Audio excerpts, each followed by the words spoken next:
Assalamualaikum, selamat datang di channel Obi. Jika kita mempunyai sebuah matriks berukuran M kali N misalnya, maka dengan serangkaian operasi baris elementer kita bisa mendapatkan bentuk eselon baris tereduksi dari matriks tersebut. Jika kita mempunyai matriks yang berukuran N kali N, maka dengan operasi baris elementer bisa jadi kita bisa mendapatkan suatu matriks dalam bentuk eselon baris tereduksi yang berupa matriks identitas yang berukuran N kali N. Proses melakukan operasi baris elementer akan kita kaitkan dengan melakukan operasi perkalian pada matriks. Suatu matriks N kali N disebut matriks elementer yang nantinya akan kita simbolkan dengan huruf E apabila matriks tersebut diperoleh dari matriks identitas IN, jadi matriks identitas yang berukuran N kali N, dengan melakukan operasi baris elementer tunggal atau dengan melakukan sebuah operasi baris elementer. Sebagai contoh, misalnya 1, 0, 0, negatif 3, ini adalah matriks elementer karena matriks ini diperoleh dari matriks 1, 0, 0, 1 yang baris keduanya dikalikan dengan negatif 3. Kemudian ini adalah matriks elementer karena matriks ini diperoleh dari matriks identitas yang berukuran 3 kali 3 dengan menukarkan baris kedua dan baris ketiga. Demikian juga yang ini adalah matriks elementer karena matriks ini diperoleh dari matriks identitas berukuran 3 kali 3 dengan menambahkan 3 kali baris pertama ke baris kedua.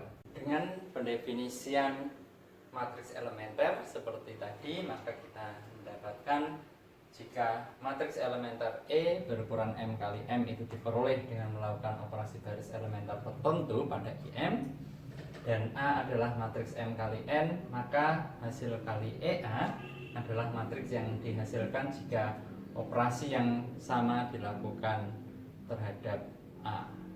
Artinya apabila matriks elementer E diperoleh dengan mengalihkan baris ke I dengan suatu konstanta tak nol, maka hasil kali EA itu sama saja dengan matriks yang diperoleh dengan mengalihkan baris ke I pada matriks A. Bila matriks elementer E diperoleh dengan menukarkan baris ke I dengan baris ke J dari matriks I, maka EA itu sama saja dengan matriks yang diperoleh dengan melakukan menukarkan baris ke I dengan baris ke J pada matriks A. Apabila matriks elementer E diperoleh dengan menambahkan kelipatan baris ke I ke baris ke J pada matriks I, maka hasil kali EA itu sama saja dengan menambahkan kelipatan baris ke I ke baris ke J pada matriks A.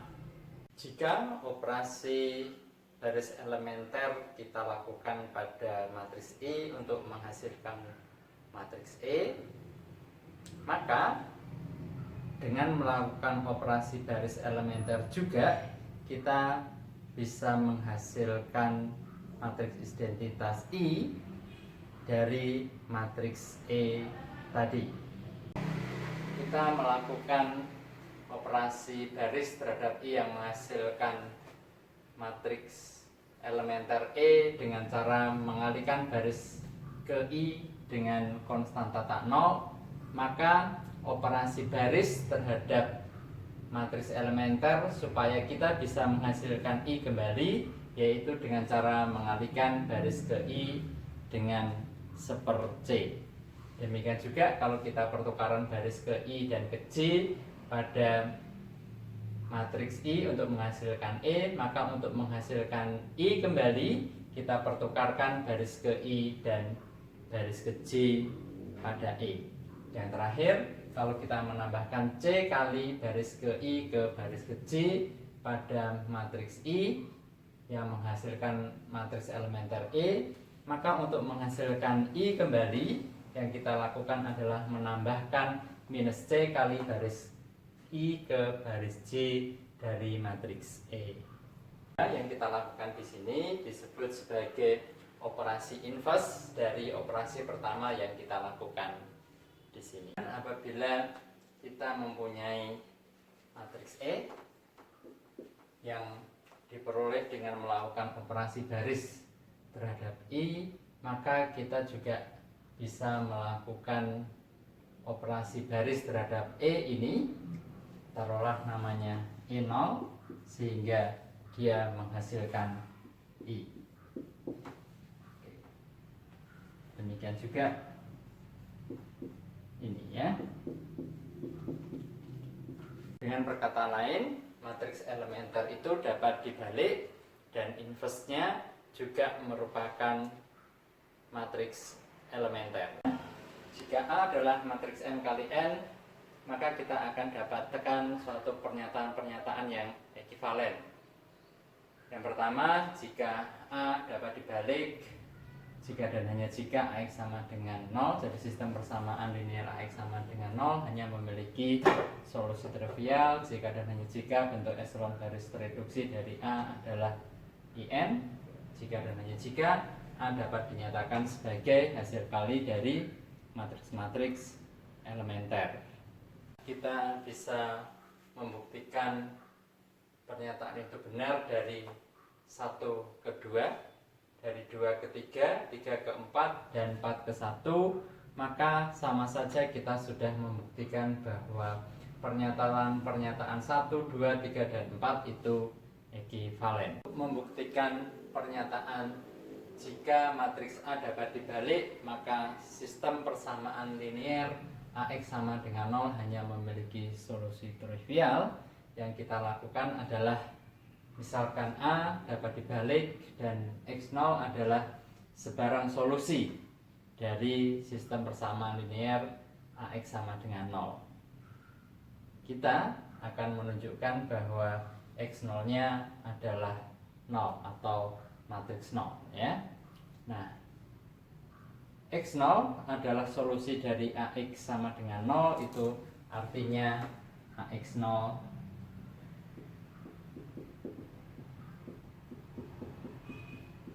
sama dengan 0 adalah suatu pernyataan yang benar. Kita punya bahwa AX0 itu sama dengan 0. Karena matriks A dapat dibalik, maka kita bisa mengalihkan kedua ruas dengan inverse dari A. Sehingga hasilnya adalah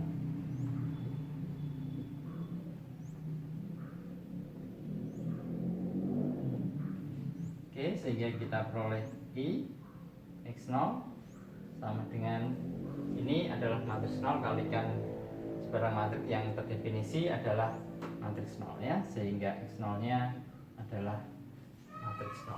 Dengan kata lain, bahwa sistem persamaan linear AX sama dengan 0 hanya mempunyai solusi trivial. Untuk membuktikan jika sistem persamaan linear AX sama dengan 0 hanya memiliki solusi trivial, maka bentuk echelon garis reduksi dari A adalah IN.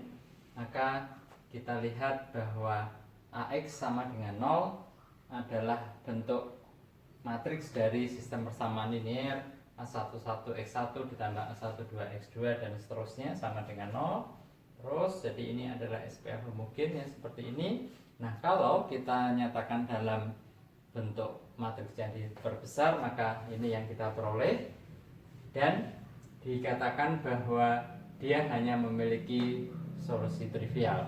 Artinya dari sistem persamaan linear homogen ini, kalau kita lakukan eliminasi Gauss-Jordan, maka kita akan memperoleh X1 sama dengan 0, X2 sama dengan 0, dan Xn sama dengan 0. Nah, bentuk ini kalau kita tuliskan dalam bentuk matriks yang diperbesar adalah 1, 0, 0 dan seterusnya, 0, 1, 0 dan seterusnya. Yang ini adalah I-nya, dan dia bersesuaian dengan matriks A yang ada di sini yang kita lakukan eliminasi Gauss-Jordan. Dengan demikian kita dapatkan bahwa bentuk eselon baris tereduksi dari A itu adalah I. Pernyataan jika bentuk eselon baris tereduksi dari A adalah IN, maka A dapat dinyatakan sebagai hasil kali dari matriks elementer. Maka kita lihat dulu arti dari bentuk eselon baris tereduksi dari A adalah IN, yaitu dengan melakukan perkalian berhingga buah matriks elementer terhadap A, maka akan dihasilkan I. Karena matriks elementer itu dapat dibalik, maka dia mempunyai inverse. Jadi taruhlah misalnya matriks elementer EK itu dapat dibalik dan kita tuliskan inverse-nya adalah EK inverse, maka kita bisa mengalihkan kedua ruas ini dengan EK inverse yang kita peroleh menjadi seperti ini ya. Demikian juga kita akan lakukan terus dengan EK-1 inverse. Di sini ada EK-1 inverse. Terus sampai kita akan mendapatkan E2 inverse, E2 inverse, kemudian E1 inverse, di sini E1 inverse. Dan ini kalau kita lakukan ini ya, maka ini adalah matriks identitas terus, sehingga kita dapatkan bahwa E1, E2 sampai EK kalau kita kalikan dengan EK inverse, EK1 inverse sampai E1 inverse, maka hasilnya adalah matriks identitas ya. IA sama dengan E1 inverse, E2 inverse sampai EK inverse. Sehingga kita dapatkan A adalah E1 inverse kali E2 inverse sampai EK inverse. Nah, matriks elementer yang dapat dibalik tersebut inverse-nya juga matriks elementer. Dengan kata lain, A dapat dinyatakan sebagai hasil kali dari matriks-matriks elementer. Jika A dapat dinyatakan sebagai hasil kali dari matriks-matriks elementer, maka A dapat dibalik, maka kita coba lihat dari yang diketahui A dapat dinyatakan sebagai hasil kali dari matriks-matriks elementer. Misalnya kita bisa menuliskan A itu sama dengan E1, E2 sampai EK. Karena E1, E2 sampai EK itu adalah matriks elementer dan dia adalah matriks yang dapat dibalik, maka hasil kali dari matriks-matriks yang dapat dibalik itu juga dapat dibalik, sehingga kita dapatkan bahwa A inverse dari A itu sama dengan E1, E2 sampai EK inverse, yang hasilnya adalah EK inverse, EK-1 inverse, dan seterusnya sampai E2 inverse, E1 inverse. Dengan demikian kita mendapatkan suatu metode untuk mencari bagaimana menentukan inverse suatu matriks jika ada. Dengan demikian kita mendapatkan suatu metode untuk menentukan matriks inverse dari suatu matriks jika ada, yaitu kalau kita sandingkan matriks A dengan matriks I, kemudian kita lakukan operasi baris elementer atau eliminasi Gauss-Jordan, atau yang tadi kita kenal dengan mengalihkan dengan matriks-matriks elementer yang seperti ini. Kalau sampai kita bisa mendapatkan matriks identitas di sini, maka A itu mempunyai inverse atau ada bagi balik, dan inverse-nya adalah E1, E2, E3 yang bisa kita temukan di sebelahnya ini.